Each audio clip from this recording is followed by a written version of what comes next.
So Dr. Yafa is concluding the introductory session, and we are moving to the much awaited panel discussion. For today's discussion, as I mentioned earlier, our theme is achieving work-life balance. So to get the opinion on that, we have this panel discussion.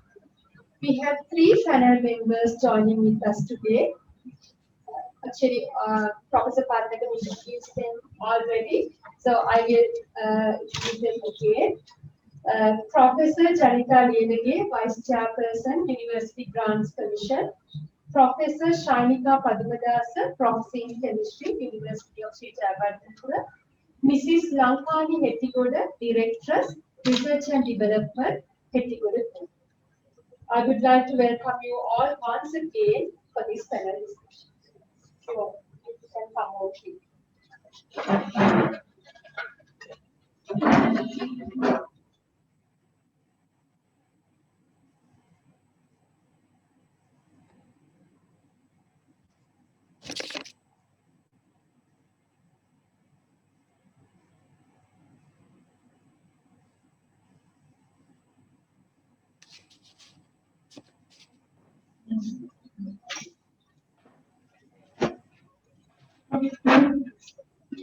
Okay, so we are ready for the discussion now.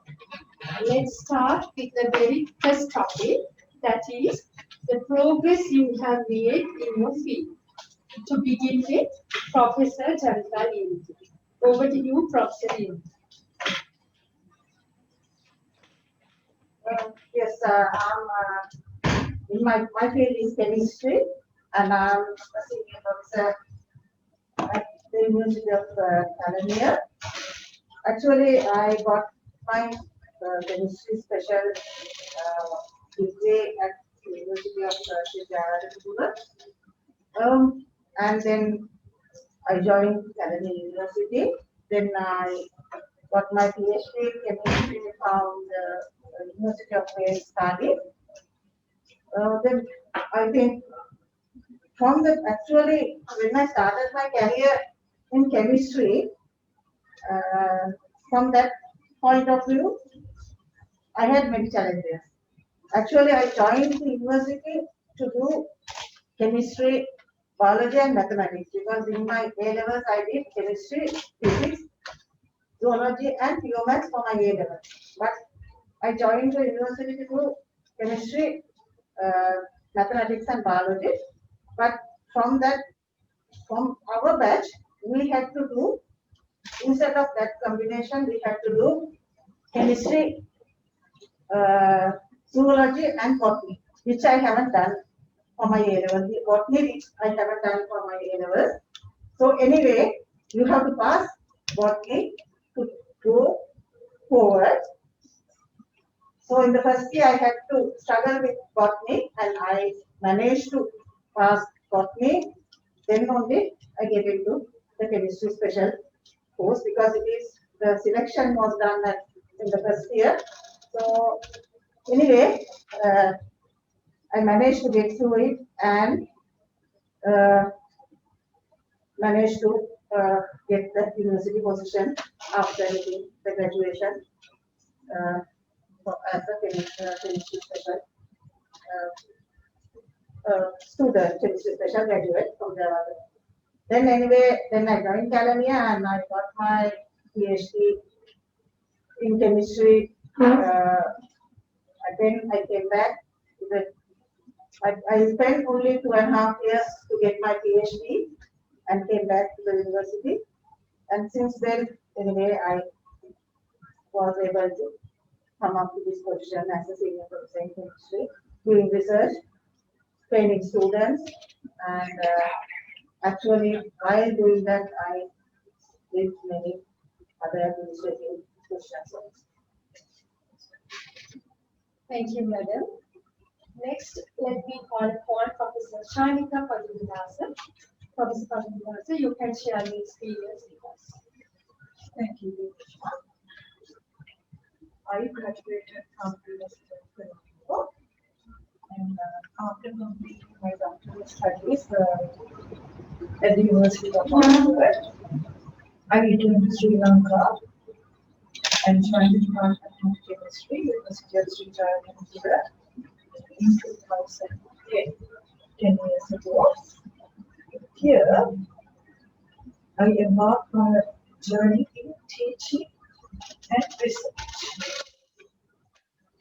Research involves studying secondary metabolites of medicinal plants for therapeutic applications.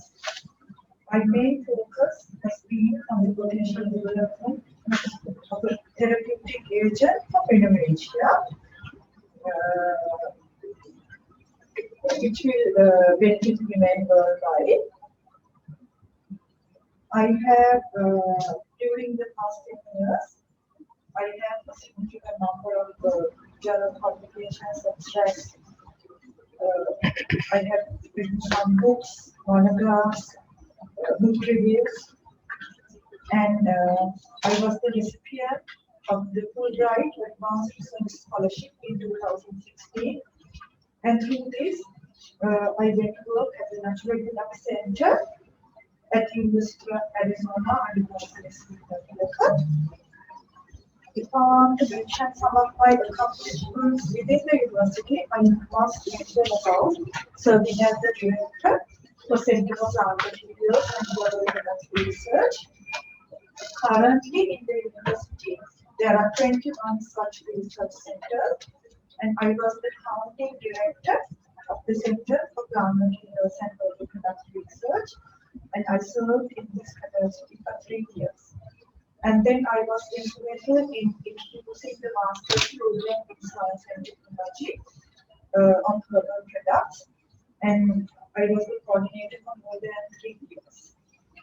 Well, I must say, women in chemistry not a minority anymore, and they are occupying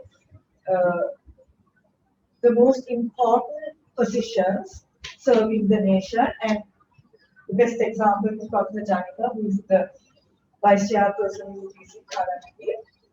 And I'm very proud to be one of them, a woman in chemistry, and I plan to progress further in the field. Thank you, madam. Lastly, let's return to Mrs. Lankan Hettigoda. Over to you, Mrs. Hettigoda. Hello, good morning. Can you hear me? Yes, madam, we can hear you. Thank you so much for inviting me. To talk about myself, I would consider me a natural products chemist. I had my primary education in Sri Lanka and then my secondary and tertiary education in England. I went into chemistry by, I wouldn't say accident, but I got into medical school. I mean, for various reasons, I was directed towards medicine. So I got into medical school, and but maybe I'm headstrong, so I just couldn't think of myself as being a doctor. Not that I can't see blood or anything, but it wasn't just me. So without telling anyone, I applied for Imperial College, King's College, and University of London because I was in London at that time. And I got into all three places. But for some reason, I chose University College London because the professor there who interviewed me was amazing to me. So that's how I got into chemistry. And I did very well in my degree, and I was offered a PhD. But I knew I wasn't going to be in academia. So for me, doing a PhD felt like it was the best direction for academia. So I didn't do that, and which was very annoying to my parents. But anyway, I went and worked, traveled, did my own things. And then I went back to do a master's in natural products chemistry. I did biotransformations on various chemicals to produce natural, so-called natural flavors and fragrances. I found it, I mean, very interesting. Perfumery is my passion. So, but I didn't know then that I would end up using that knowledge when I started working. I come from a highly achieving family. My parents to my grandparents to uncles, everyone is highly sort of established in their own fields. But when I came back to work in our family business, which is Siddhale Pettigood Industries, um, I was given this position to do research and development. So I am kind of involved in new product development, where it could, based on Ayurveda principles. So it could be cosmetics, food, nutraceuticals, pharmaceuticals, cosmeceuticals. So all these new products are kind of, we work on, we do research for so many years.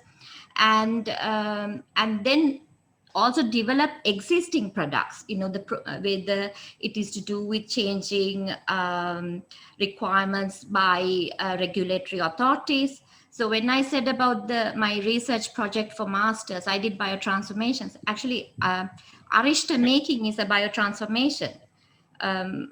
It took me some time to figure out that whatever I had done for my research was the same thing that thousands of years ago the people had done for arishta making, fermentation. So that was quite interesting. And so what I believe is the foundation of chemistry. I mean, right now I am, let's say, 60% into management and only 40% into actually working in the laboratory environment, even though I head the laboratory. I do miss doing practicals. But the situations make you do other things as well. But I'm always proud to say that I'm a chemist as opposed to a director or anything else. So thank you. Thank you, madam. So now we have come to the end of the first session. Before moving to the second session, do we have any comments from the audience or any questions from the audience on the first session? Online participants, you can unmute yourselves and ask questions, or you can put your questions in the chat box. Hello, madam. Am I audible? Yes, Nishita, we can hear you. Yeah. Okay. I have a question. As a woman, we may have to face many challenges throughout our career and throughout our life. So, what are the specific challenges you had to go through during your career, and how did you overcome them? The question I'm asking from the speakers. Yeah. So you. Okay. So thank you, Nishita, for your question. We will take it up at the end of all three sessions, right? Okay, madam. Okay. Thank you. Okay, so next we are moving to the second session, second topic, that is how you have achieved work-life balance. So first I would like to invite Professor Chanika Nirudhe to speak about. Okay, thank you. Good question. Work-life balance. At the moment, I'm working as the vice chairperson of the University Grants Commission, and also I'm the competent authority of Control Charity Institute, where I was the director for 6 years from 2008 to 2015. But still, I'm looking after that phase. And anyway, I'm the active director of NCAS, which is under the BBC, and also program director of a head project. So there are many commitments, but at the same time, I'm a mother of a son, and my son is doing his higher studies, and also at home, my husband is also a vice chancellor. He's so busy as me. So, but anyway, work-life balance is not a big challenge. It is a challenge, but if you understand everybody, if you understand your work, and if you understand others thinking and everything, and your duty. Duty means at the workplace and at home and everywhere. Managing is your correct attitude and your understanding. Understanding is the most important thing. You have to understand everybody, and also your and coming from a family. Both my parents are government servants who were busy at that time also. So I'm used to that busy parents, and three of us. I have a brother and a sister, both graduates, and my brother is a consultant in medical field. So all are busy, but we were used to that, and say we are used to that. And my sister also an architect. But our children, we made our children to understand our life. So if you, the main thing is the understanding, and also your responsibilities you should know, and you should make the others understand their our responsibility and their responsibility, and also the courage. Yeah, yes, there are lots of things, challenges are coming to us. So there are ups and downs in the life, everybody. So you have to balance that also. And the main thing is you should have the courage. You must think that you are not second to anybody. I mean, as a woman, you are not second to anybody. You also can work as others. So I think I have done a lot to the society anyway. Uh, so balancing is everything. Your understanding, your courage, your dedication. You should not give up.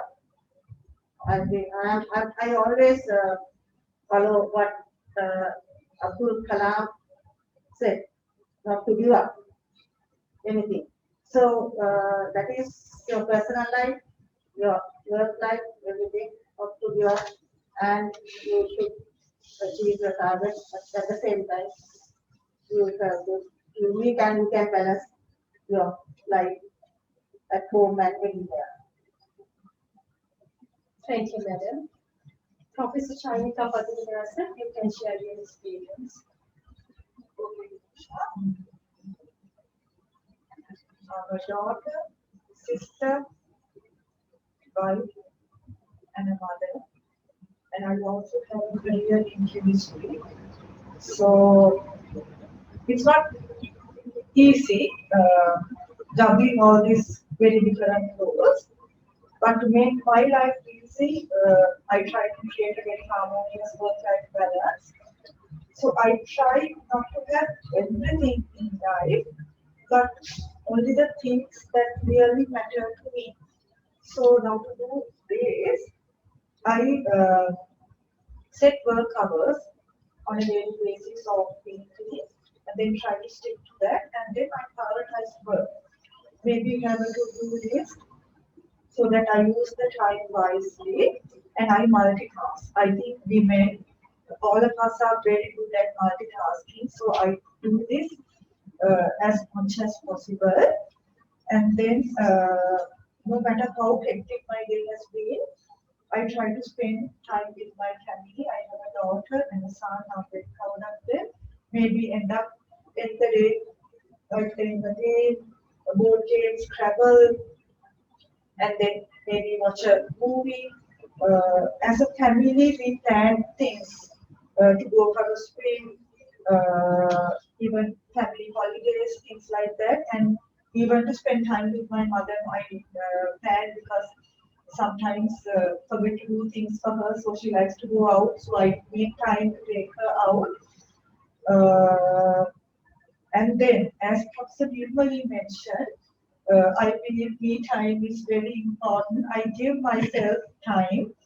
Uh, During this time, I do what I like, and this kind of helps me to recharge my batteries. And so I do all these things to make sure that work does not take precedence over everything else in my life. And I must say, the support I have got from my husband, my mother, my father is not living anymore, and my mother-in-law, I greatly appreciate because their support has helped my life very much. And at the end, I will say,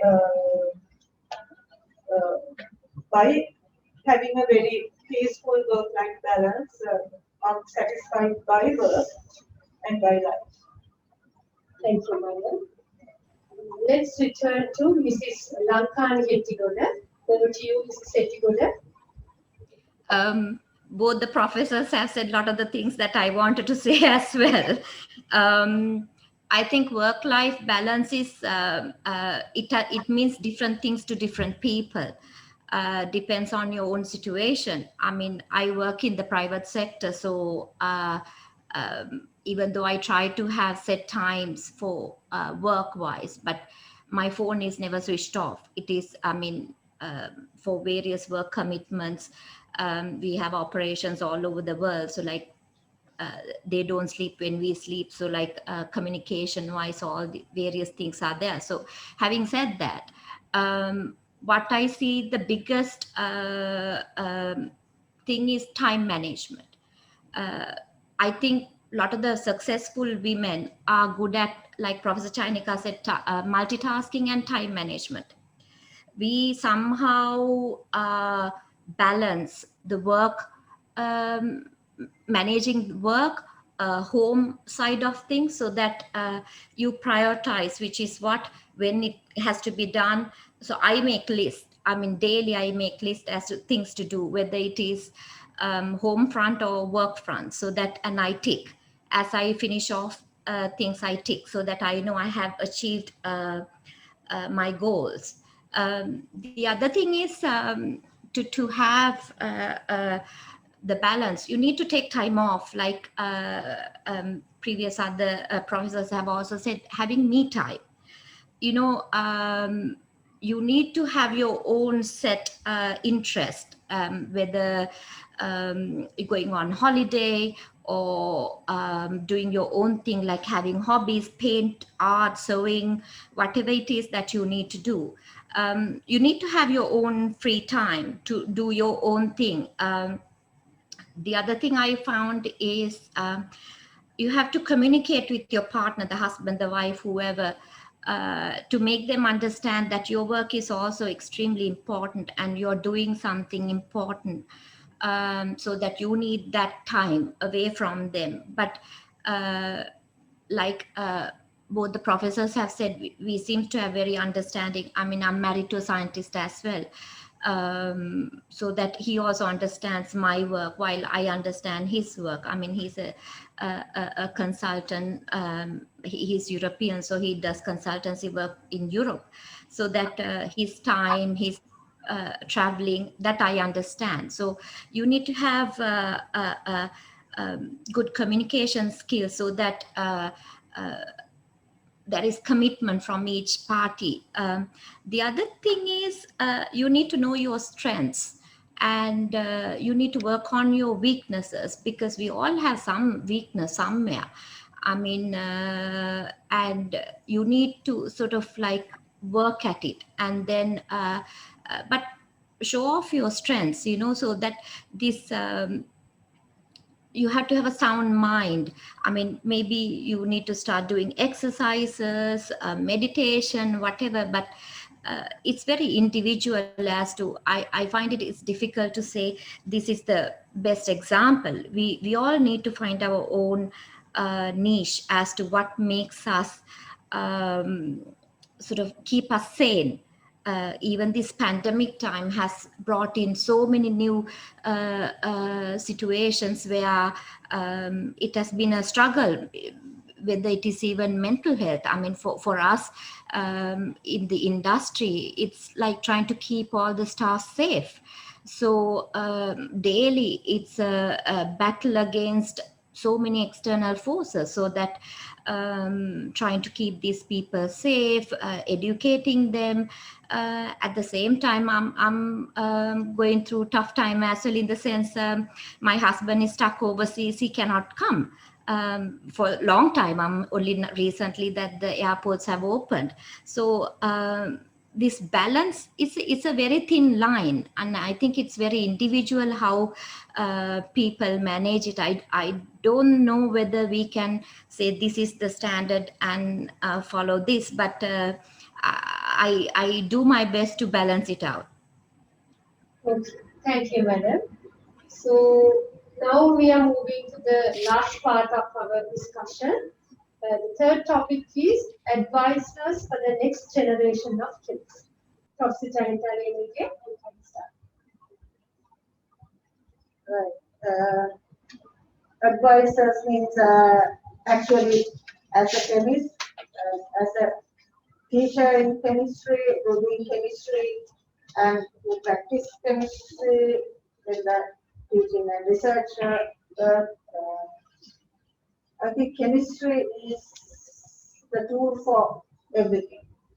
Chemistry, by doing chemistry, we can understand many things. So I I would say the chemistry is the most important subject in science stream. And that is why all A-level science students have to do chemistry. So actually, as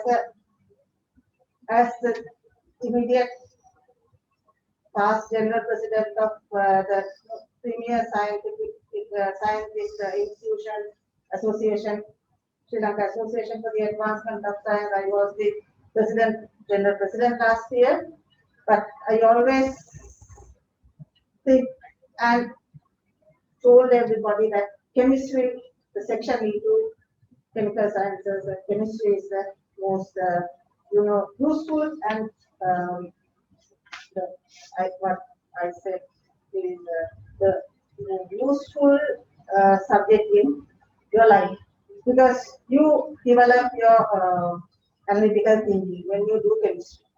So analytical thinking is the main thing in your life.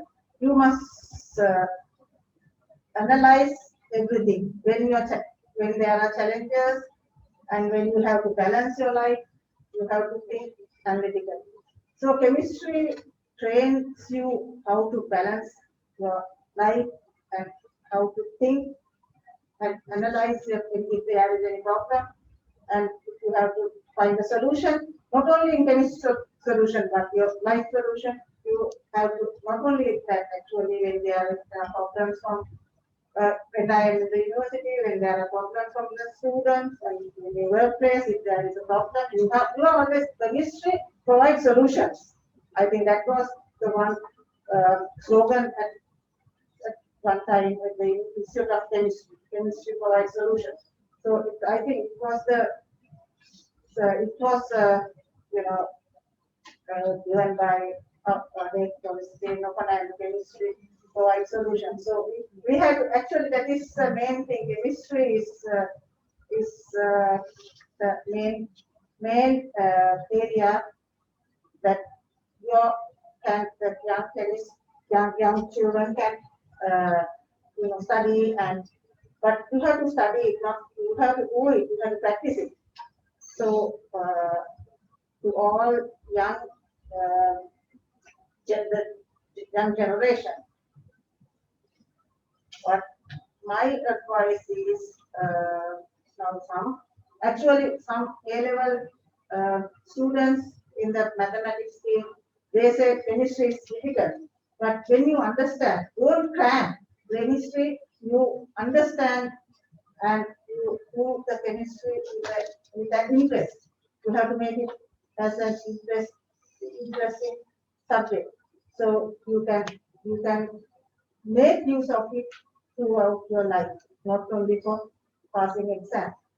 So my advice is to practice the practice chemistry. What you learn from chemistry, you practice it in your life. Thank you. Professor Padmanabhan, you can add your thoughts. Okay, Diksha. Well, to strike the perfect balance between work and family is not easy. So, to the young generation, what I would like to say is you have to find your balance. I think Mrs. Lankan pretty good mentioned it a little while ago because my work-life balance will be different to another person. So it's important that you find your balance and then stand with it and get support from your loved ones. Whenever necessary, don't hesitate, uh, get support, but don't let go of your dreams and goals, no matter how difficult your life is. And then everything will fall into the correct place, and then I believe that you will be able to enjoy all aspects of career, family, and just being yourself. Thank you, madam. Mrs. Hettigoda, you can add your thoughts in it. Both the professors have said exactly what it is. I mean, coming from an industry point of view, people always talk about the glass ceiling, whether you need to shatter it. I don't believe so. I mean, you look at the South Asian context, a lot of women leaders are there. I mean, compared to African continent, I mean, even yesterday's BBC News had this article saying in Switzerland, women got the vote only 50 years ago, whereas Sri Lanka had the vote since 1900s. So I don't really believe that there is this glass ceiling. I mean, if I'm were to talk about our own company, my lab at some point in time had 22 staff members who were all female scientists. And then I thought it was not right that I had to have some men in it. So it took me a long time to get some few men. Right now, still it's majority female. Um, like Professor Chainika said, if you set goals, you have to stick with it. You know, what I see with a lot of the women is they go to university, they get education, whether they pay for it or it is free education, they still spend 3 to 4 years studying something, and then they come to industry, but there is no set goals for them. I'm just doing this until I get married. You know, this is something I really find sad. uh, um, Professor Janita said, I mean, chemistry is the fundamental for a lot of things in life. I think it is the building blocks, like the DNA of everything in industry, whatever, because it gives you that analytical skills, it gives you that broader knowledge, it gives you that reasoning. But people seem to easily give up. Do you look at the glass as half full or half empty? I mean, that is where the issue is. The students coming out of whether it is IChem or anywhere else, they need to have a goal, a vision of what it is that they want to do in life. Why did you spend 3 or 4 years of your life studying? Is it just to give up once you get married? I mean, everybody has its their own problems. I mean, managing, like Professor Padmadas said, like we all have our own individual issues with the having children, elderly parents, whatever it is. But you need to make goals and keep it, like saying, okay, whatever the distractions, the problems that come my way, I will overcome it. I will somehow work with it, you know, because otherwise everything in life you will start giving up. I always ask my employees, you know, they say I had to leave because either because they got married and then the husband says, no, I don't want you working, or I have small children and I need to take them to school, or whatever it is. it's easily given up of all the things that you have worked so hard to achieve. While I think women who have been successful, they've actually somehow toughened it out. I mean, we all have our own aspirations, and we've all sort of sacrificed a lot individually. It may not be sort of major for somebody else, but to you it has become a big problem, but somehow you overcome it. What I see, my advice is, don't give up so easily the things that you have worked so hard to achieve. I mean, getting a degree, getting a tertiary qualification is not easy. Not everyone can have it, but once you have it, don't give it up so easily. For problems which always seems, I always believe, if you have a problem, you have a solution. Whether you like the solution or not is a different story, but then there is a solution. So you need to kind of work at it. You have to have good communication skills. Whether I believe some of the young women, they give up so easily because they don't want to either take the responsibility, or they just want to go with the flow. I'm leaving my job because my parents said so, or so and so said so, or it's too far to travel. I mean, I, when I went to school, when I went to school in England, it took me almost 1.5 hours to get to school. And my school started at 8:30 in the morning, and it went on until 4 o'clock. So from 6:30 onwards until 6:30 in the evening, I was either at school or traveling. I mean, that is a commitment I did. Like that, people do this commitment to get qualifications, but then they don't follow it up with, whether it is work or whether it is even in academia. I mean, when you do work, and then people start having all these subsidiary qualifications. It's good to have qualifications. Like Professor Janita said, chemistry is such a fundamental building block. It opens up so many avenues. But students who study chemistry need to think, am I going to be a chemist in either research field or academia, or am I going to be a manager? I get a lot of candidates coming.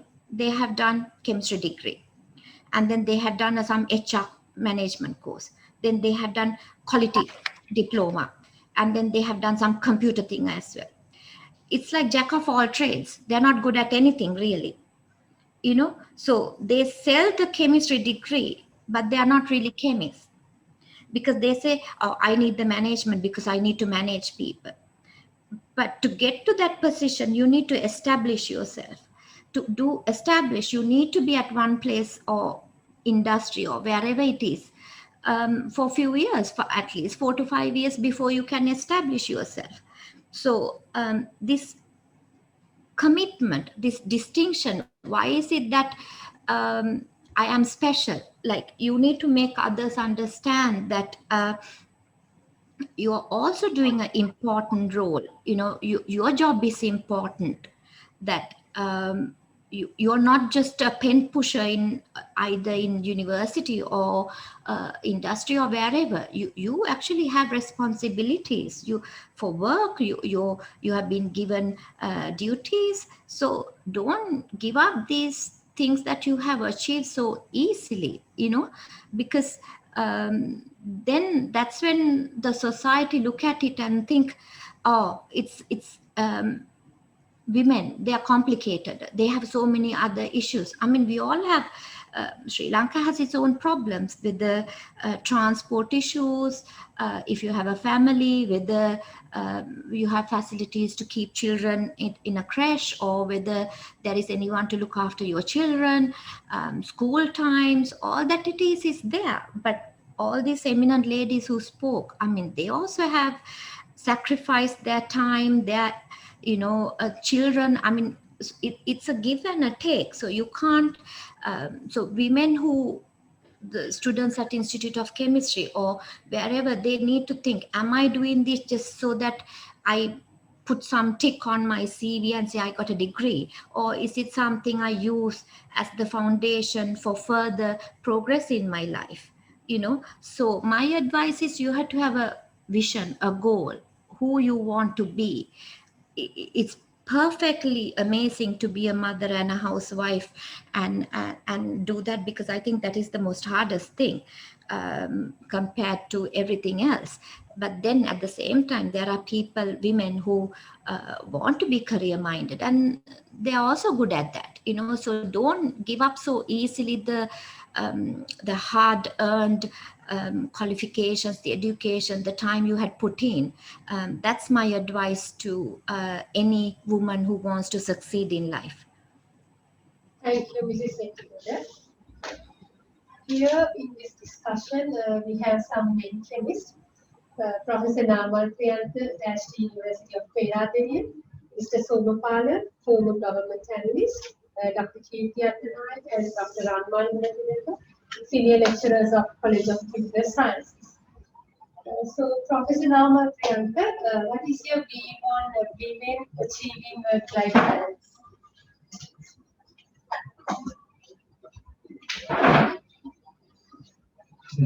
First of all, I should be thankful to the committee, inviting, and also a special thank to Dimusha, who made sure that I'm here physically, reminding me a few times, and this morning also she wanted to be sure that I'm coming.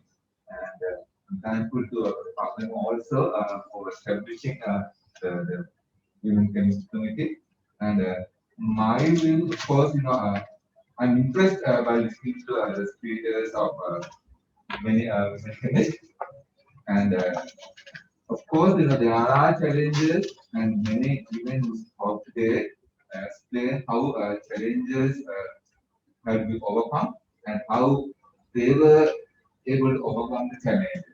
And also, this the balance balance life is also very important. Of course, I know that it is not too specific, it's a relative term, and depending on what you are, who you are, then you have to set your goals to make the balance right. But however, when I think of how science was developed throughout, the world is dynamic, world is changing, and therefore the study pathways are also changing. But when you look at the past, it was mainly men who developed science, who contributed to development of science. But it has changed now. For example, if you think of when Marie Curie made her inventions, and most of the other scientists at that time were men, but she did an excellent invention that we all understand the importance now. And then, if you go back to the beginning of the 20th century, when quantum mechanics was developed, it was mainly the men scientists who contributed to the development of quantum mechanics. But even now, I think it's this. Although the chemistry is contributed by many women scientists as well, but the field of physical chemistry is, I think, ill represented by women chemists. So I think the society needs the changes in attitude. The society needs to change that it looks at scientists, whether it is men or women. So then I think women chemists, I would say, have a responsibility to change the society, to change the attitudes of the society. Uh, for example, now when I started going to Peradeniya back in 1978 as a plus two student, it was only Professor Madam Kumar as a female or women chemist at that time. But now, department at Peradeniya was 50-50, person males and females. But the world has changed now. But there are more to do and more changes are needed, I would say. Now, for example, in the industrial sector, academic sector, I would say it's fairly balanced now. Many disciplines. But in industrial sector, I think I would say no. With our society, or especially industrial society, is not ready to take the women into their workplaces. I mean, there are some places which fairly trained, but in some places I would say no. I have my personal experiences also. Now, at Peradeniya for many years, I was to coordinate the applied sciences program, and the the students had to be sent on industrial placement at the end of the period for 4 years. And when I contacted the industry, they said, don't send us girls, send us men. So then I had argued with it. I had argued and said, don't say that, that the women, the girls and boys, you can't differentiate. And I had said that, that some of our girls are even better than males. I said it. But later on, they appreciated. At the beginning, they were reluctant, but after the female students and girls filled in, they see as something that is correct. But overall, I think we have to change the opinions of the country so that the country will otherwise not benefit. So therefore, the human chemists take the responsibility of changing the attitudes in the country so that both men and women can equally work and can equally contribute to the development of the country and development of the society. Thank you. Thank you very much, sir. Now we have the time for the questions or the comments from the audience. Online participants, you can unmute yourselves and ask questions. May I remind the topics we had from the first one. The first topic was the progress they have made in their field. Second is achieving work-life balance, and third is advices for the next generation of chemists. So if you have any comments, you can make. Yeah. The question which Nishmita was what are the common challenges faced by women? Nishmita, if you are still there, you can raise the question. Yes, madam. Madam, yeah, I have a common question to be asked also. Like, as we know, as a woman, we may have to face many challenges and undergo stress too. And specifically when we talk about mental stress management. So we get stress from family, the society, stress from workplace, from high officials, and personal life problems too. So some young girls undergo mental stress and they develop inferiority complex too. And some undergo depression. So my question is, how did you manage to overcome your mental stress specifically, to be more specific? Thank you, Nishmita. We will put the question to the panel.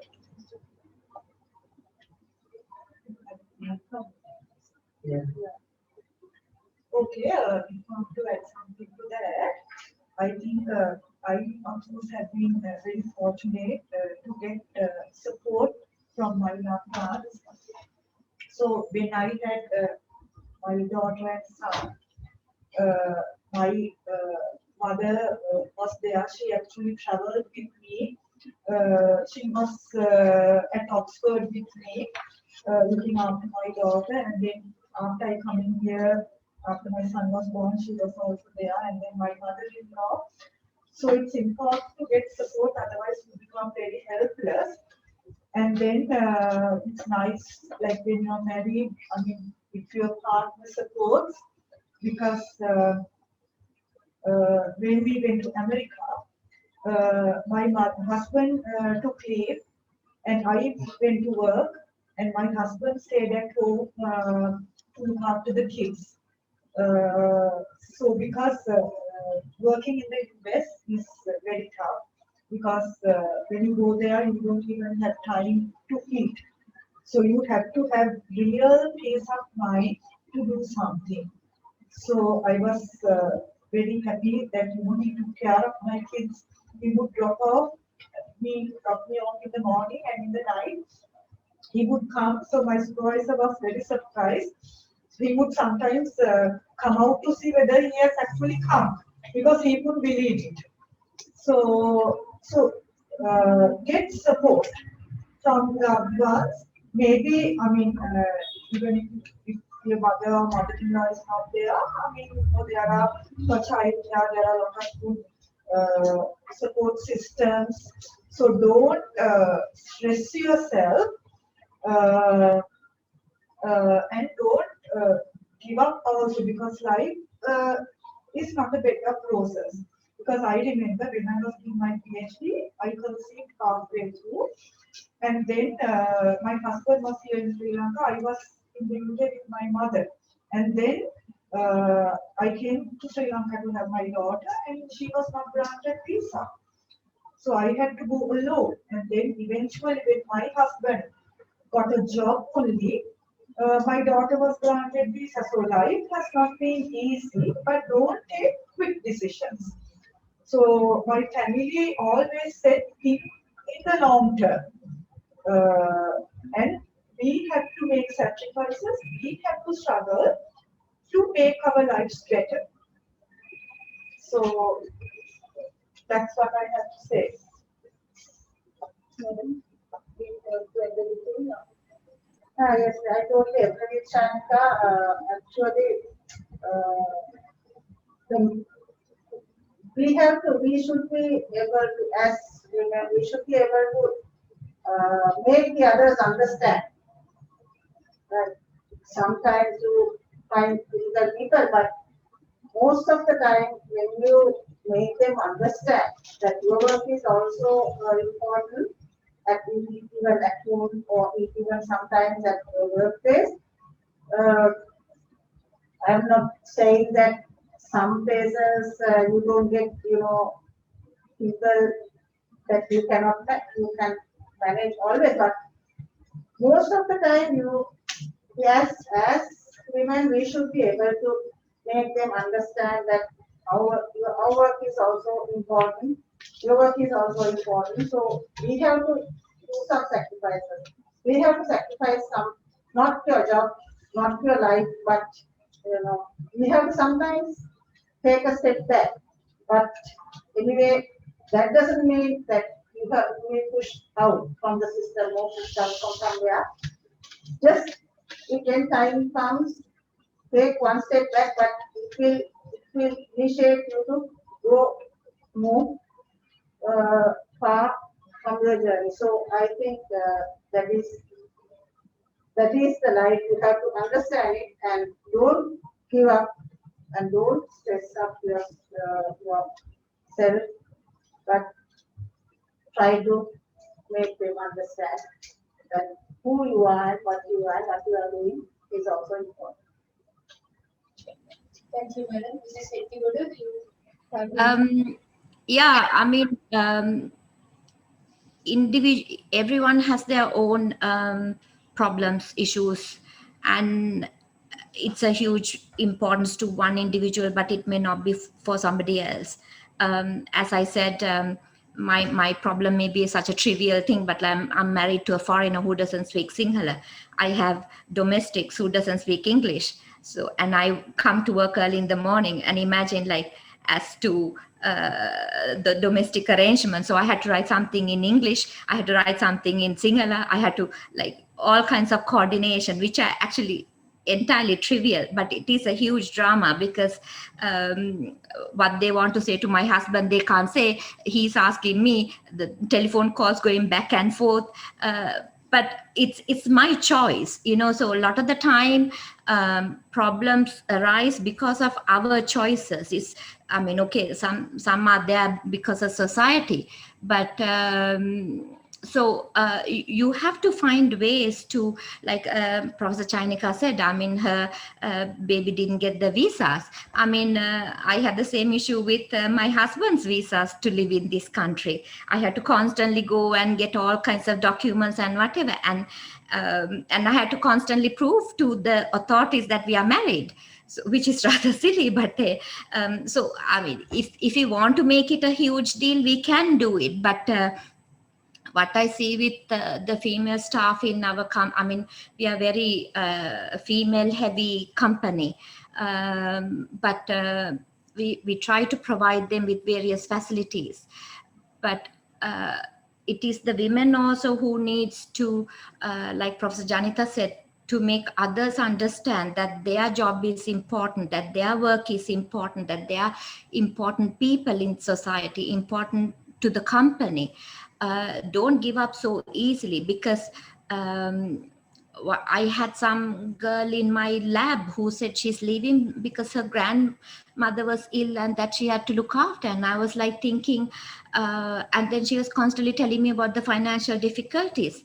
But I couldn't understand how they could be financially better off by her leaving a good, well-paid job and staying at home and looking after a grandparent.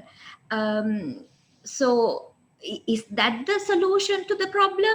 I mean, it may actually compound the problem. So, what people, especially women, need to understand is there's always solutions. You need to get, like Professor Chainika said, you need to get support. I mean, maybe some people do not have that, but the society itself is also supports people. You know, some companies provide creche facilities for children of the staff, but then I mean, half the people don't utilize it because they say, I don't want somebody outside looking after my child.